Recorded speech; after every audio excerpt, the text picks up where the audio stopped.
Boktui গণহত্যাকাণ্ডে charge গঠন হলো শুক্রবার। ঘটনার প্রায় 2 বছর 4 মাস পর এই মামলার চার্জ গঠন করা হলো রামপুরহাট মহকুমা আদালতে।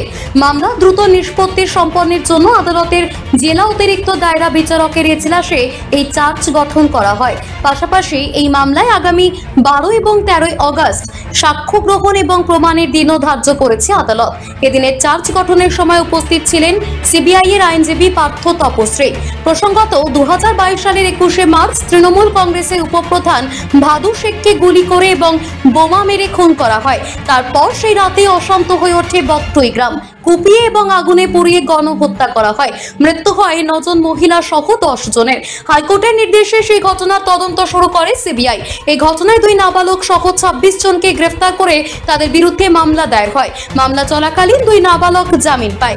লালন শেখ নামক এক অভিযুক্ত ক্যান্সার আক্রান্ত হয়ে মারা যান। শুক্রবার 23 জন অভিযুক্তকে রামপুরহাট মহকুমা আদালতের বিচারকের সামনে হাজির করা হয়। সেই মামলার চার্জ গঠন করা হলো।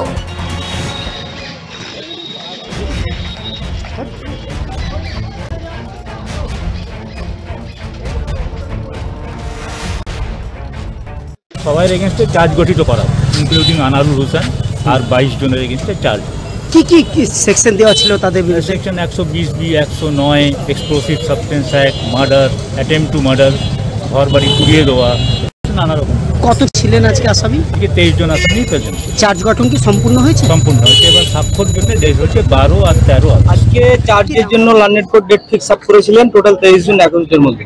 তো 23 জন অ্যাকিউজ আজকে লার্নেড কোর্টে প্রেজেন্ট ছিলেন এবং প্রত্যেকের এগেনস্টে চার্জ গঠন করা হয়েছে 23 জন আসামির বিরুদ্ধে। 147, 148, 149, 302, 307, 435, 436 এবং 460 and 201 আইপিসিতে চার্জ গঠন করা হয়েছে 201। আর পরবর্তীকালে সাপ্লিমেন্টারি চার্জশিটে 3 এক্সপ্লোসিভ সাবস্টেন্স অ্যাক্ট অ্যাড হয়েছিল।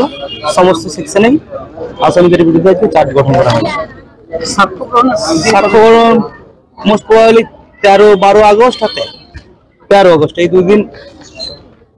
বীরভূম থেকে নিজস্ব প্রতিনিধির রিপোর্ট, টিভি নিউজ 10।